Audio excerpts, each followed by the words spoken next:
What's going on, YouTubers? Today I'm kind of doing a little show and tell, a review on Glock 22. This is my little stash box. Glock 22 Gen 3 RTF2 converted or modded, whatever you want to call it. Here it is. Here's this little beast. Move all these other guys away. Alright.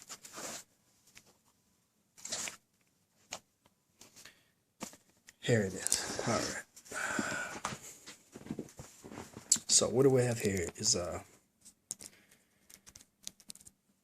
Glock 22 Gen 3 RTF2 LE, which is I guess the reason the how LE is different from a civilian versions, I believe, is something to do with a trigger pull, and I'm pretty sure a few other things that are done to it probably different. Not 100% on that, but this one was originally a 40 caliber, and I have switched out a few parts. Obviously you can see that I believe it's a 5.5 inch barrel, Lone Wolf 9mm.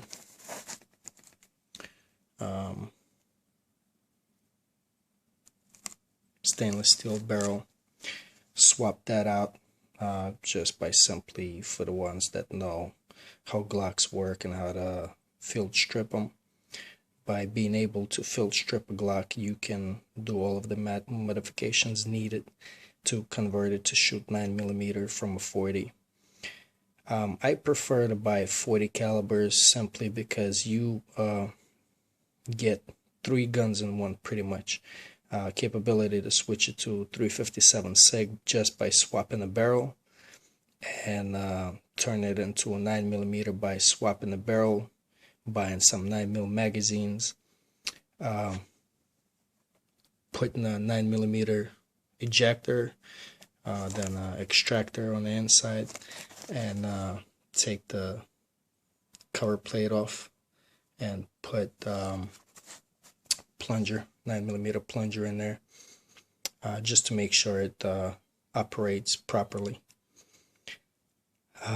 This one here, I have owned it for about 2 years, carried it for about a year and a half maybe. Stopped carrying it a while, about a half a year ago, when I did all of the modifications to it. Just kind of stupid to carry something like this.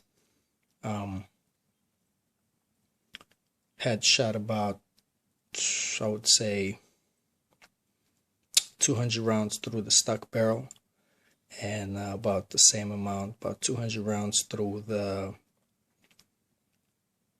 aftermarket, this Lone Wolf barrel. And I gotta say, even though it is a little bit more finicky with the ammo, it takes the reloads, but you have to be very careful because chamber is tighter on this aftermarket than the Glock. Glock eats everything. Glock barrel will eat everything and anything, and this one here is yeah, it's picky.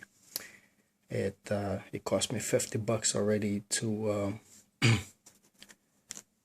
what was that, to get a round out of there, because it was not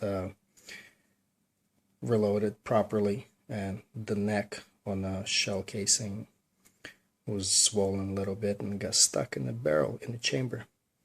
So I took it to gunsmith, and they charged me $50, believe it or not, to pull it out.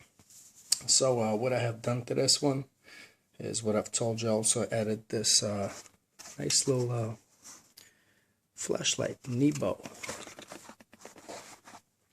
190 lumen. Pretty good, you know. It has a strobe on it, and 2 modes, just a regular and a strobe. Pretty nice flashlight. This thing will come with 3 15-round Glock 22 40 cal mags and 3 Glock factory 33-round magazines.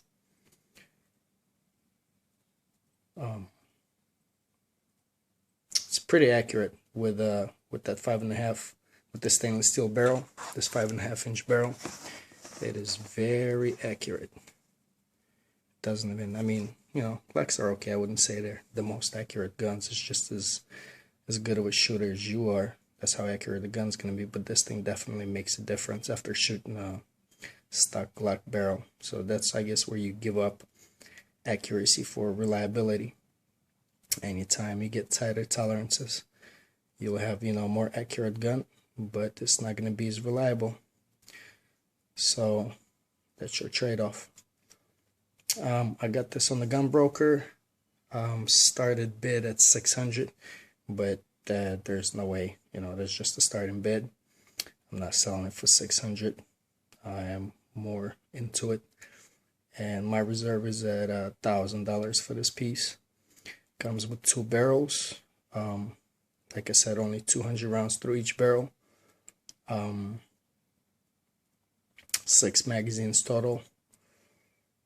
This flashlight, all the parts needed to swap it back and forth. Anybody that can field strip it pretty much can do the switch out back to the 40 cal, and, you know, back and forth if you like to keep it as a 9.